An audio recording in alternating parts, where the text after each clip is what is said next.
This is a Founding Media podcast.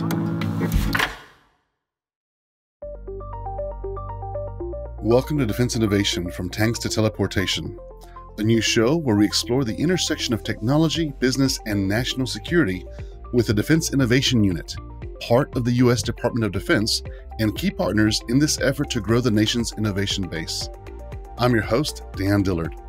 Today, on our first episode, we're joined as always by my co-host, Zach Walker, the DIU Texas lead, and national security expert, August Cole.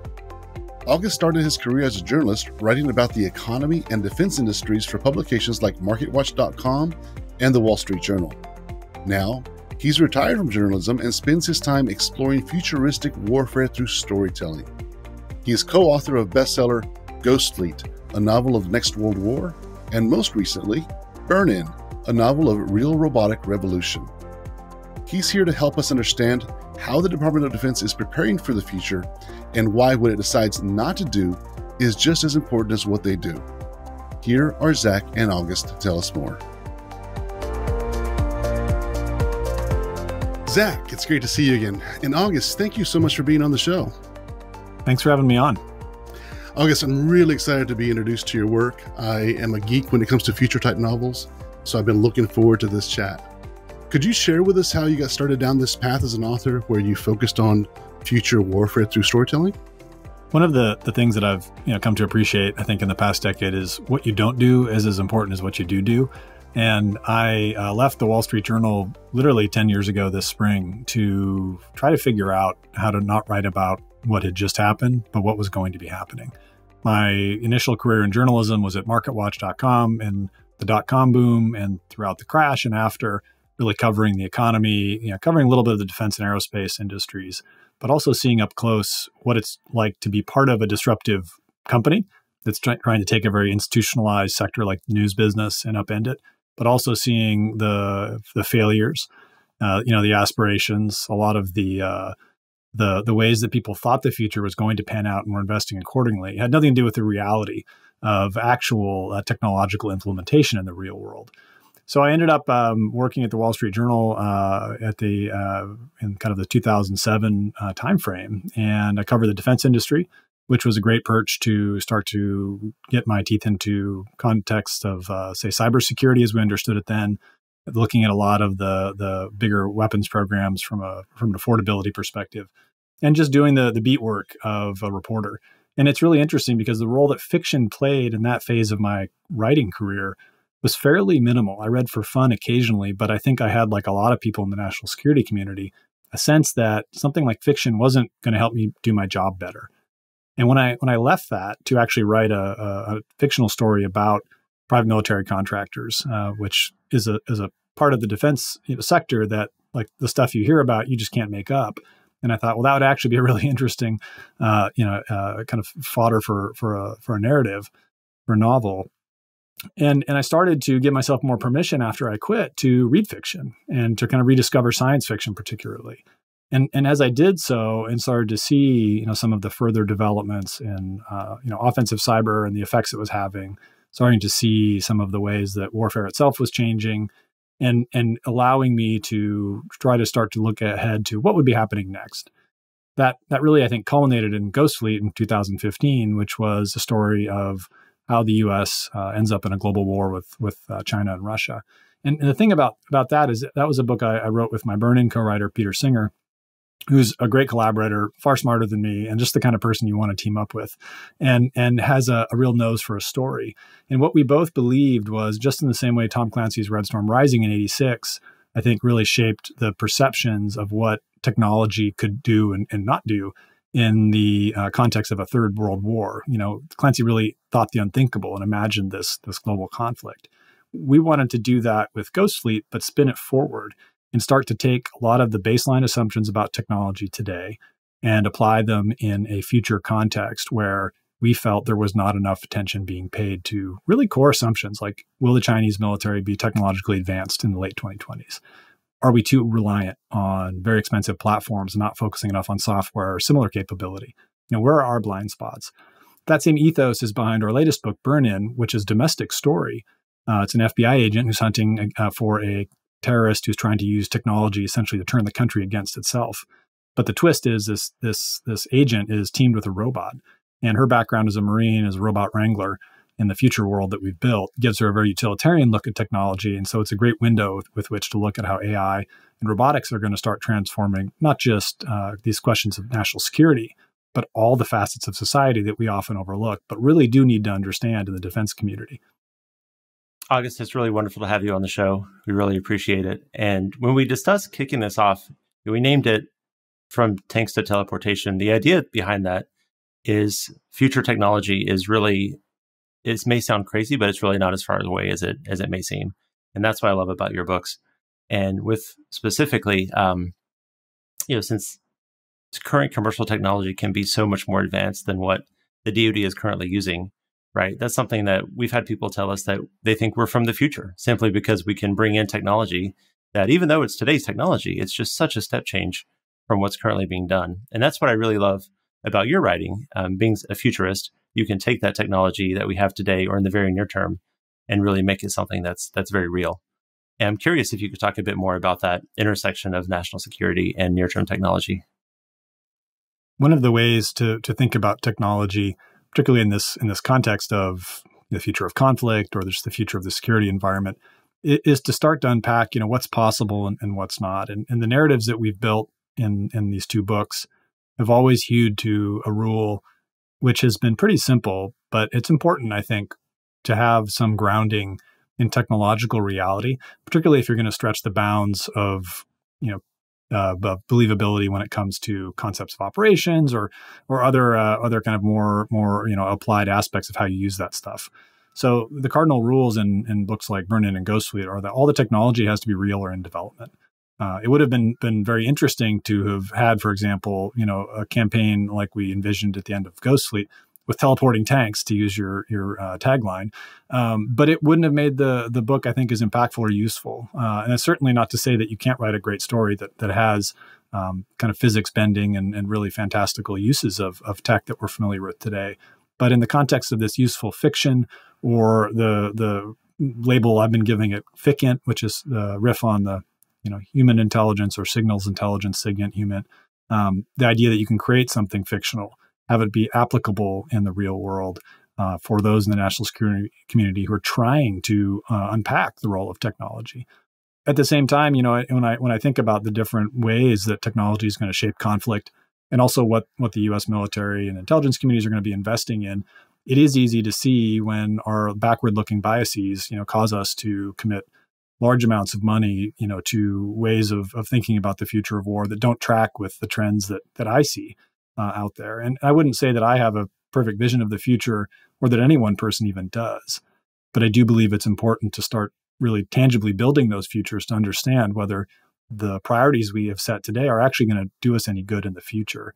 The value today, for example, of data and information that can be aggregated and collated and used for everything from targeting to shaping operations is only going to grow. And that's not to say that there isn't going to be a place for platforms that are traditionally the domain or purview of a service like the Air Force or the Army. But the software that essentially is making those platforms relevant on the battlefield will be far more important than it ever has been.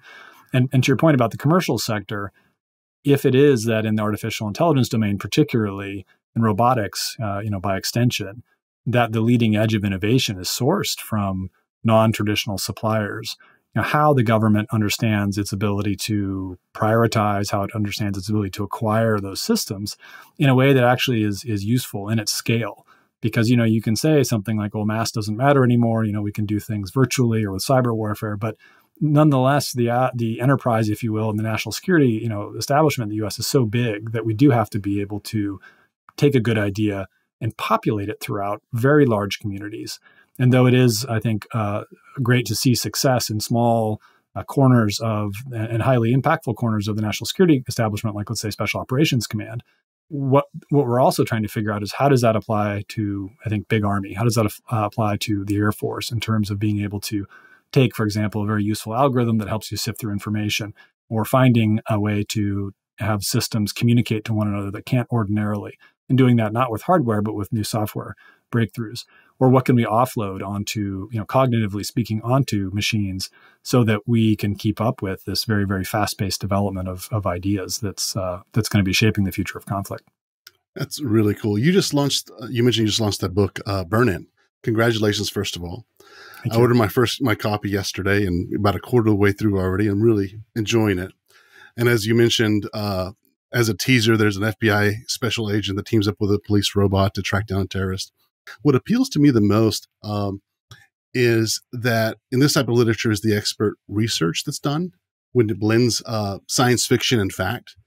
So based on this research, I'm curious about your thoughts on the future when it comes to AI and robots. What are the coolest things that we'll see in the next 5 or 10 years? I think one of the really interesting aspects of our future with AI and robots is that it's in many ways already here. The recent pandemic the current pandemic that we're trying to cope with has ushered in technological changes in terms of adopting remote work practices, increasing automation in supply chain and distribution, having us really start to assess, how much we need to know about one another in our society and what role AI can play in that, contact tracing, for example. Those are 3 massive trends that if you start to then follow those little, rabbit holes, if you will, into certain areas like, let's say, telemedicine. Telemedicine has gone for very practical reasons through the roof in terms of adoption and usage, because that's the exigency of the situation that we're in. So people in that field are looking at this and realizing that what they had forecast in terms of practices and large hospitals doing this would have taken 10 or 15 years. We're there already. Education is another example. Large universities, small universities, public school systems. My kids' own elementary and high schools are wrestling with the role that the teacher and the physical place, for example, has in the kind of pedagogical relationship between student and faculty and in the larger educational community. In America or in most Western societies, that's a really, really like foundational part of any community. So when technology is starting to affect and impact those relationships and forcing us to reimagine what they're going to be like, I think one of the really big challenges about this future with AI and robotics is being able to allow us to use our imagination so that we are able to have some agency in how these things evolve. So we can start to have a choice in terms of determining how much is too much in terms of automation, or what role do we really want machines to play or not.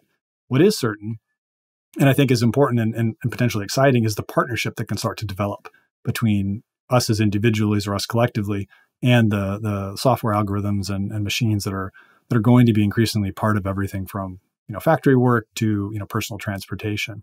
An example would be, I would really be interested in trying to work with an algorithm that could help synthesize and create the sorts of stories that I like to write, because that would be a fascinating writing partner, if you will, to have. Not that I want to replace Pete with a piece of software, but the idea that, you could be more productive, or you might be able to see your work in a new light. Or what if I was able to do visualizations of my written work by working with a machine learning or neural net partner that really change the very nature of how I express my ideas and creatively. And I realize that's a subset of society, or, the economy, in the very, very narrow world that I'm in. But that is, I think, just one example. What I don't want is to have a world in which we haven't asked really fundamental questions about the kinds of roles that we want machines to play.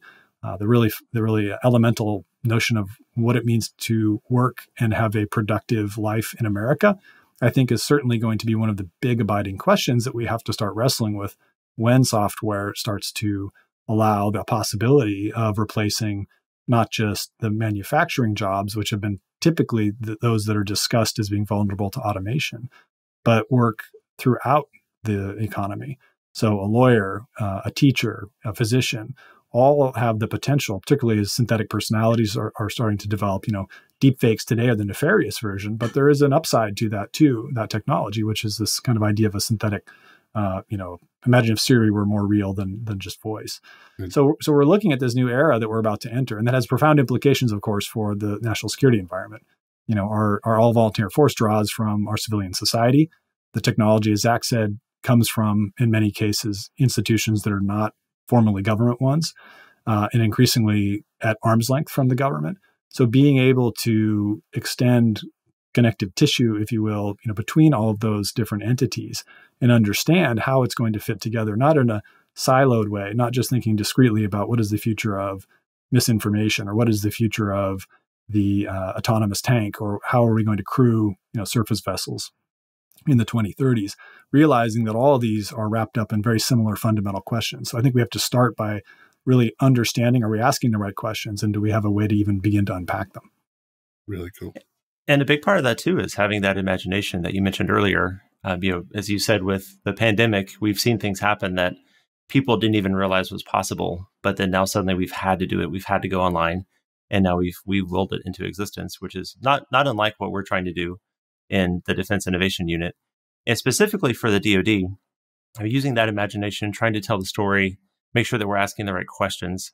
A lot of that is what you refer to as FICINT, fiction intelligence, which I appreciate the pun on intelligence, but it really is a potential for a completely different source of information and knowledge and synthesis.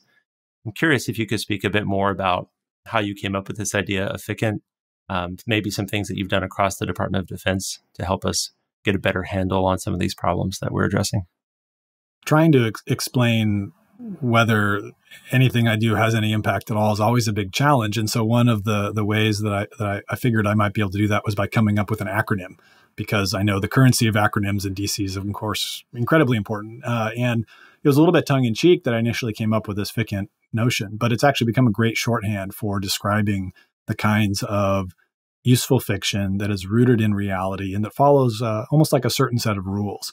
If I were to say what makes FICINT and what doesn't, some of the attributes, and I think people can debate this, and that's fine too, and come up with their own variations on it. But as I see it, I would like to think that something that fits into that FICINT category follows, for example, a rule that the technologies are real or in development, as we've done in our books, that people act in ways that are much like how we act in our normal world, that just being transported into the future doesn't necessarily change the very human elements and aspects to our relationships with one another.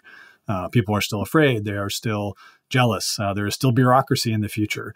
Those sorts of unspoken truths, I think, at the human level are important. And then the other rule, too, is that, when you're thinking about the way you want the world to work, being able to, at a first order level, understand that probably isn't actually how it's going to happen. And knowing that the fog of war, that there are still mechanical breakdowns in the future, that batteries need to be charged, that a lot of these elements and annoyances really in today's civilian lives, but also in military operations, are going to be present in the future.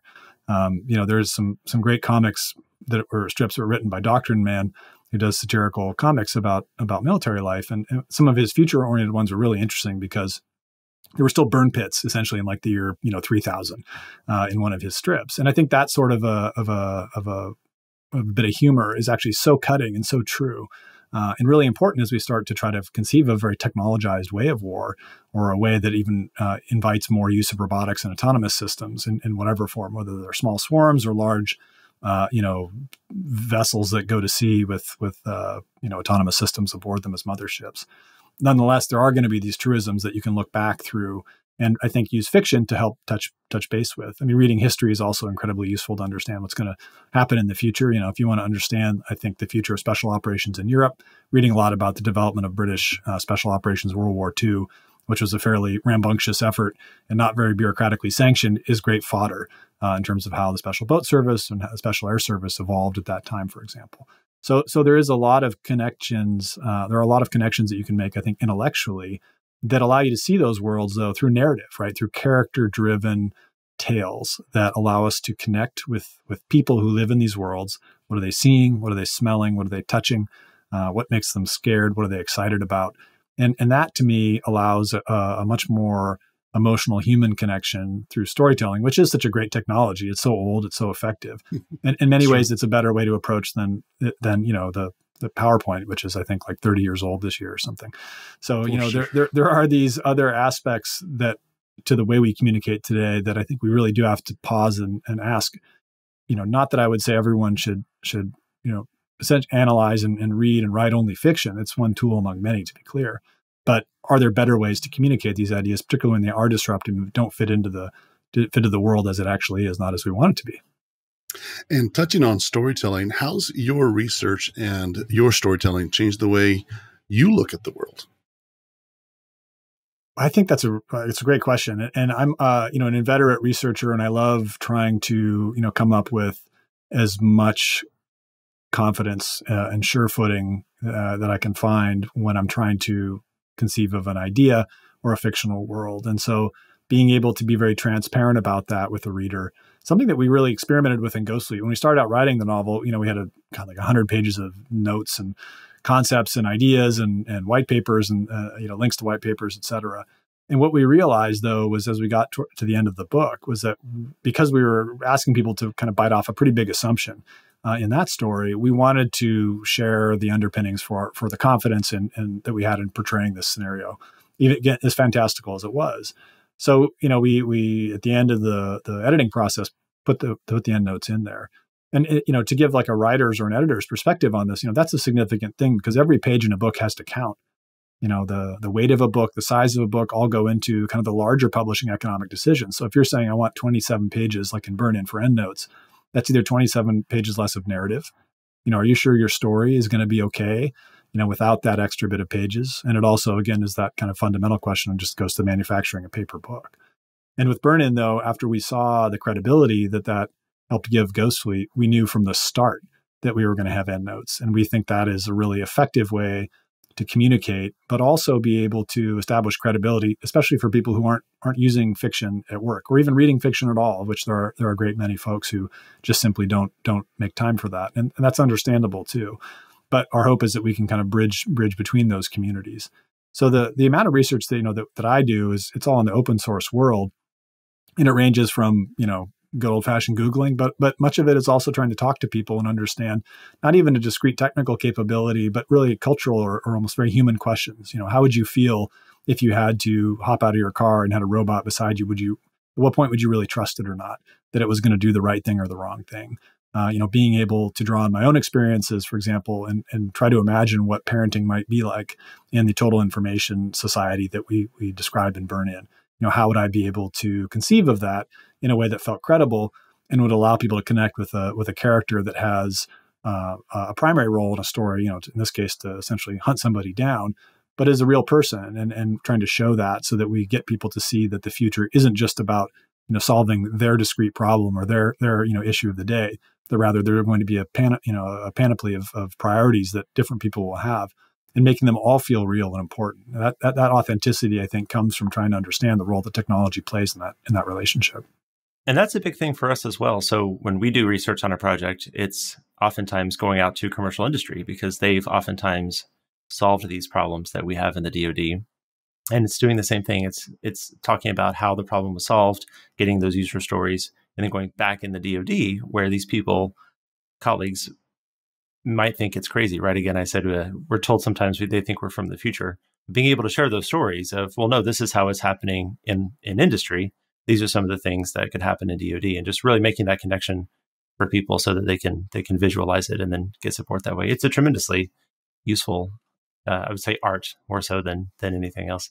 Kind of in that vein, you mentioned something on Twitter that I thought was really interesting. You talked about this could either go really badly or That's true. That's true. Yeah. And we're not going to flash any tweets on the screen to surprise you, but no, it's about the future of work, right? It's about the pandemic and COVID-19 and everything else. And you mentioned that you think this pandemic will speed that up, right? And that's something that is really interesting concept because, as we mentioned earlier, this technology is here. It's just a matter of how we're using it. And I'm curious if you could speak to how that accelerates the future. The William Gibson quote, Gibson being the science fiction writer who in the 80s really coined the cyberpunk or coined the term cyberspace and birthed the cyberpunk genre with like Bruce Sterling and others about, 17, 18 years ago said, the future is here. It's just not evenly distributed. And I feel like that every single day today when and especially using social media to kind of ascertain, these little like almost peepholes into other realities and seeing the narratives develop, in that kind of both visual sense, but also almost like the swarming like nature of algorithmic driven social media. We're certainly at this point where, these trends that have to do with remote work, remote learning, being forced to, I think, adopt technologies and ways of working that in fact allow us to prevail. I mean, we don't have to be in a studio together right now, right? We can do this. And we all adapted quite quickly to it, which is a marvelous thing. But yet we're also potentially laying the groundwork for permanent shifts. If half of working Americans are effectively out of work, it's like 40 million right now. That is not too dissimilar to some of the estimates that come from groups ranging from, the Oxford study in 2013 and 18 on unemployment from automation, KPMG, others, all kind of are in that 40 to 50% of vulnerable American jobs to automation estimate. So trying to conceive of a society in which those who aren't working right now never went back to work. And there is a real risk that many of the positions that were there pre-coronavirus aren't coming back, depending on the economists you follow. And maybe I'm more sensitive to this because of my background as a business journalist, but I'm acutely aware of what that implies. And also, to see that from the other side, which is how ill-equipped we are right now as a society to deal with that, to really kind of address these fundamental questions about how do we be, I should say, even just a resilient society if we are, going off into the 2020s and 2030s as committing to a national defense strategy, that is going to envision great power conflict as a possibility and prepare for it. It seems equally important that we have to understand where are the vulnerable fault lines at home and how do we create a society that can weather the sorts of attacks that may be declared or undeclared by an adversary in that great power context, whether it's sweeping cyber vulnerabilities, whether it's a healthcare system that isn't coping with an unexpected, historic, to be fair, pandemic, and leadership in governments at many levels that are not necessarily set on, I think, trying to use this as a way to come together, and rather than keep people apart for kind of very tactical political gains. I see that in my futurist sense as being very troubling, and yet especially so when this acceleration of technology is pulled forward. There's also a demand signal right now in robotics and autonomy, because factories and distribution centers have a real imperative to increase their mechanical automation right now. Because, robot doesn't get sick. And yes, I know it can break down and, it's vulnerable potentially to hacking, et cetera. But the paradigm in most commercial businesses that are in that sector right now is really trying to resolve, how do you ensure the next time there's a pandemic or some other disruption that you can keep your supply lines open, your facilities moving along. We may see reshoring, right? Companies that are not confident in China's ability to sustainably manufacture in whatever comes next in terms of coronavirus or another situation may bring plants back to the U.S., but those plants will also be heavily automated. They will not be like the plants that politicians promised, 20 years ago or 10 years ago even. So we're at this point where we're starting to see, the increasing capability of mechanical, kind of robotics in the industrial sense. We have everyday AI all around us. It's helping run everything from calls like this to managing our social media networks and spooling us up and not really calming us down very much, So we're also trying to come to grips with that too, and really slow things down so that we feel like, what, I can figure this out, I can handle that. I don't think there's too many people right now that are in that state of mind, of course, because of a pandemic. But those forces, though, that are at work in business, that are at work in the national security realm too, particularly trying to wrestle with some of the same questions. A nation that has to put its carrier in port because its crew is sick is going to ask fundamental questions about the vulnerability to further biological events or attacks in the future. And the desire to create, for example, in the Navy sense, less and less crew aboard ships, trying to create more autonomous vehicles on the surface and undersea, I think speak to some of those imperatives. And then again, back to my business journalist hat, there's an economic aspect too. I mean, one of the projects I just did for the NATO Innovation Center or Innovation Hub was looking at essentially NATO in 2040. And the scenario that I played with was that France was the last NATO nation that insisted on having a human fighting force, that the other members in Europe were not willing to sustain or pay for that anymore. And in fact, on moral and ethical grounds, felt that robots were a better sort of option for defending their interests, abroad and being a deterrent. America was the other country too in that scenario that was still insisting on having a human army and at great scale. I think those are really fundamental questions that sound totally bonkers, but when you start actually looking at the trends that you see today, you see pulled forward from coronavirus, they're not actually as far off as you potentially think. Some of it is, again, imagining what's possible and what's not.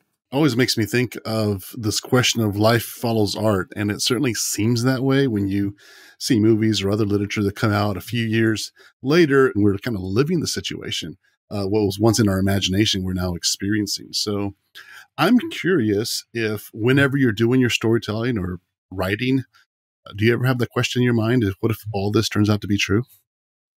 One of the things I wrestle with is, would I want to live in the world I've created? And this with Burn-In is something I've really wrestled with. Would I want to be in the position that Laura Keegan's husband is in, a white shoe lawyer who lost his job to an algorithm and is struggling to deal with that? Someone who felt like that they did everything right, that they had all of the boxes ticked, and yet society does not essentially have what they felt they were owed. That is incredibly impactful on everything from, their self-esteem and how they relate to others in their immediate family, but also their politics, also what they feel that they then want from society in turn. And so for me, being able to envision worlds that I want to avoid, which is probably more of what I'm doing. I'm not a dystopian, per se. I am somebody who's, I think, fairly optimistic, but I say I do stare into the abyss a lot. I would like to think that if someone, comes across the stories that I've worked on, that it's helped them feel like they can take more responsibility or have agency in determining the future that's ahead, rather than kind of that paralytic response where you're like, oh, this is just so bad. Like we're doomed, that's not the response I feel. It's almost like irresponsible, but also, it's great to indulge, I don't know if you read Cormac McCarthy's The Road, but that book wrecked me, because I really felt like, there's just nothing you can do in that scenario, but, scrounge along until you die and take care of your kids. And I was like, wow, that's a meditation. And I don't know if you've read Lawrence Wright's End of October, which is out now and envisions it's like a prequel to Cormac McCarthy's book. So I would read that with caution, because I'll have to check it out. Yeah, it's a tough one, but it speaks to this. It speaks to this point, though, of trying to think about the worlds that we want to live in, and can we describe ones we want to avoid so they don't actually come true. And I probably spend more time like that than I do, in kind of a utopian frame of mind. And it's not, again, out of any kind of self-indulgent, but it's either I'd like to be cautionary and have people take away something that makes them think they can make a better future. Burn-In does talk about one thing that is utopian. You can push a button and beat DC traffic, which if you could bring that would be a true game changer, I think. Yeah, the traffic is a really fun thing in Burn-In. Well, it's not fun per se, but it's a great way to connect tomorrow to today. And I think too, this is kind of the challenge of, I think to some extent your work too, is that you're trying to talk about technologies today and how they're going to change in the world in the future. So driverless cars are in development and are coming and are going to be the norm, probably within a decade or so. The question is, will we still have traffic, right? Will we still have accidents? What will like to be in that world where you're not quite in control as much of your mobility, and, personal transportation is such an American, there's so much wrapped up in that, the idea of the open road, et cetera. But yet at the same time, being able to, especially for people who have lived in the DC area, to know that like the Beltway is still going to be a terrible place to drive, even when there's autonomous cars, that just rings true. And gosh, we might be wrong on that. Perhaps it'll be the smoothest flowing, traffic center in the world. But I'm not betting on it, in part because of algorithms, right? In part because of the competition that will be between various platforms and the software that drives them. We know that, there is no one quote unquote AI, right? Like the idea that everybody has their own implementations and value sets and weightings and data that power the software they're using certainly is going to create kind of a much more heterogeneous environment, but yet one that moves at machine speed. And that to me is a really fascinating thing, because this whole, conversation, especially in the national security sense, human on the loop or in the loop, being in the loop is going to be really, really difficult. And I think if cognitively, we don't have some kind of a breakthrough or perhaps even merge more with machines, in part because we're just going to need, kind of like within some of the cyber domain, you need the machine to do its thing without us getting in the way. And that's, I think, certainly going to be the case with traffic in the future, if anything, because of the complexity of those problems to start to solve. There may be something, I think, to that in terms of understanding the future of conflict too. Yeah, and to double tap on that a bit, the future of conflict, you mentioned NATO 2040, which is fascinating to think in 20 years' time, not necessarily having standing armies. But if we could shift that a bit to maybe 2025, 2028, and particularly in the work that we do in Defense Innovation Unit to try to bring that technology that is here, just not evenly distributed. Could you speak a bit more, maybe in terms of that next 5 or so years, what you think, especially accelerated by COVID-19, what we may be seeing in the national security landscape, and that the U.S. will have to react to? I think in the next 10 years to even 5 years, you're going to see an uptick in adoption of human-machine teaming capabilities, particularly I think in the undersea and naval domain, because we're trying to wrestle with the geography of the Pacific and how to deter China. I think that is going to be an area where, depending on how we prioritize those acquisition programs, because they are in, of course, competition with crewed or human-oriented systems. But you're looking at some of the work the Marine Corps is doing and trying to reimagine that fighting force that has a lot more integration with robotic and semi-autonomous systems. I think speaks to the kind of transformation that will become more prevalent throughout. So, small robotic systems that are very useful for the Army, for example, in dense urban areas that can accomplish a lot of the missions that have to do with resupply, maybe casualty evacuation, for example, would be two areas that I would be incredibly interested in part because those are highly dangerous missions. We often use helicopters for them, which are very, very vulnerable already. And yet, if you could come up with alternatives that did not risk human lives to just move material around, like batteries and ammunition and food, that would seem to be a very sensible thing. The other aspect too is whether the contest over hypersonic technology will be really important or not. And I'm not entirely certain that it will, given the other capabilities that are there at a strategic level, and that introducing the kind of potential conventional long-range strike that's talked about as a priority, I don't know if that will be as deterrent as we think, because in the way that I think about the kind of scenarios where that's possible, I have a hard time seeing how it might be used against targets, say, in mainland China, without having them take a much more disproportionate response. Given what I know of their doctrine in the open source world, that doesn't seem like it would be a very successful gambit to take. It's one of the issues with the air-sea battle a long time ago, too. In Europe, I'm really interested in the use of small units that are highly integrated with not tanks and armor, but data. Given the density of population in areas like the Baltics and cities being much more of a focus or center of gravity than they might be in other parts of the world, like in the Mideast and in Central Asia and in parts of the Pacific. In Europe, I think the narrative campaign as being not a psychological operations or unconventional warfare, but actually like a larger kind of contest is going to be really important. And that's certainly going to be the domain of AI and machine learning and neural networks. Being able to create the sorts of always on access to information, for example, in a great power contest that is favorable to your side, especially if it's not biased, especially if it's just as it would be, say, pre-bellum, would be a really valuable tool. And yet also some really fundamentals. The flip side of that is just how do you get people across the Atlantic? We don't preposition like we used to. So are there ways to think about how we use autonomous systems to do that? Are there ways to preposition autonomous systems like we once, did battalions of M1 tanks? Or will that cause the sorts of problems that trying to put, Pershing missiles in Germany did during the Cold War? Being able to put a legion of battle bots, in a bunker in Norway or Germany, may be as provocative to the Russians as deploying F-35s, today. We still live in the world we live in as well. So, getting an F-35, for example, or an F-22 to talk still may be a challenge in 2025 or 2028, but that would be a priority, right? I mean, the interoperability question as a field of innovation that's incredibly important and not terribly shiny would, and I know there's progress being made with, offboarding or whatever, but being able to crack those kinds of like really, really important operational questions, I think is critical.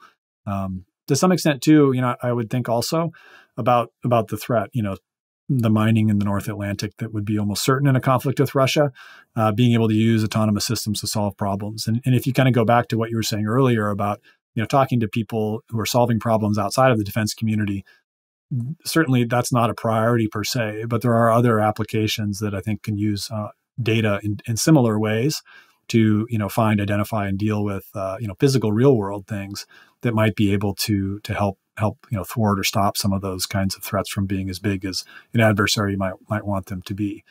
And I think that's how I kind of conclude that answer, which is like I would think about everything that I want to have come true, everything my adversary wants to have come true, and figure out how they're going to be working to essentially make my best day my worst.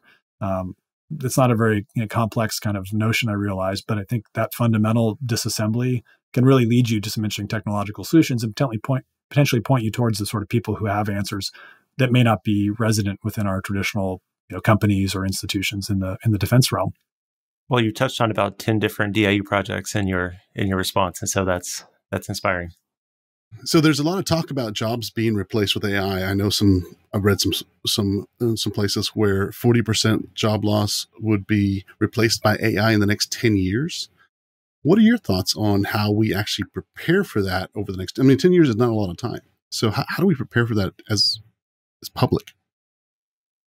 This is perhaps one of the most important questions we have to wrestle with and start dealing with it literally right now, in part because of the economic toll that COVID has had on the American workforce. We're looking at the ability to replace people in fields that I think believed they were immune to automation. This is a robotics and software revolution together. It's not simply a dark factory that has no people in it, but it's going to a primary care appointment and talking to a synthetic personality, even if you're in the doctor's office, if you need to physically go there to be either essentially directed to a certain type of care or not, or maybe you're doing it from your home.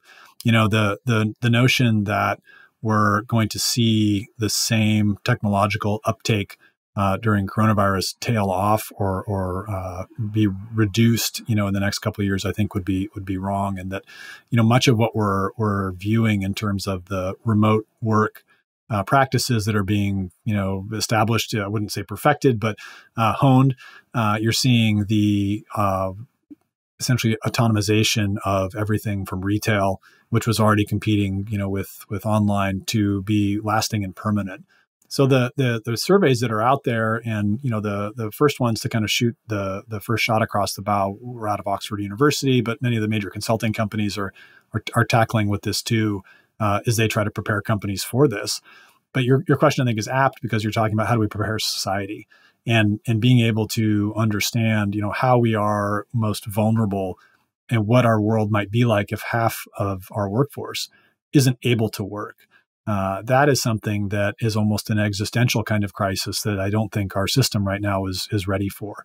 We're struggling as it is to meet the basic needs of people who want to work and can't because of coronavirus, and that is not, to me, a very hearty indicator that we're going to have the political will to kind of move beyond traditional understandings of the role of work, the role of an individual's worth.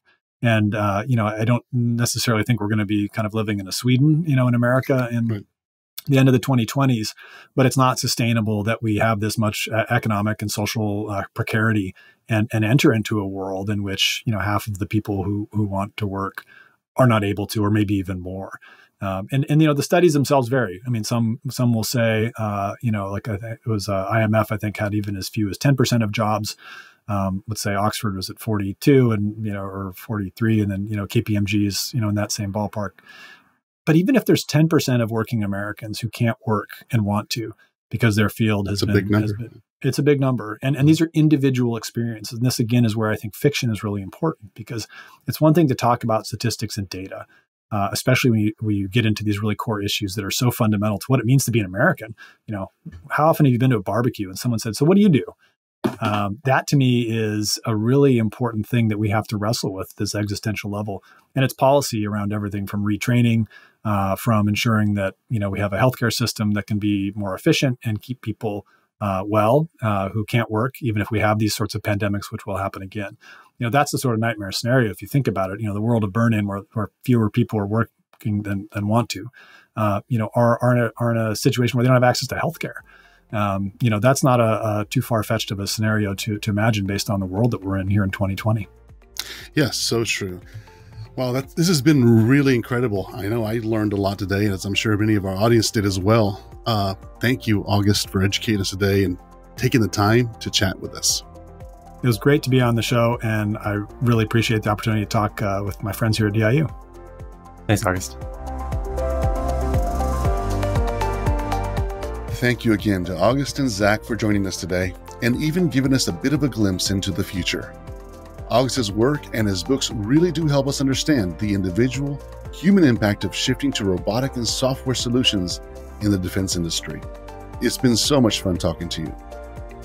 That's it for this installment of Defense Innovation from Tanks to Teleportation. If you enjoyed this episode, please subscribe and share it with a friend. And we'll be back soon with more about the Defense Innovation Unit efforts. Defense Innovation from Tanks to Teleportation is created in partnership between the U.S. Department of Defense and Founding Media. To learn more about the Defense Innovation Unit, please visit the links in our show notes. Thank you as always for listening.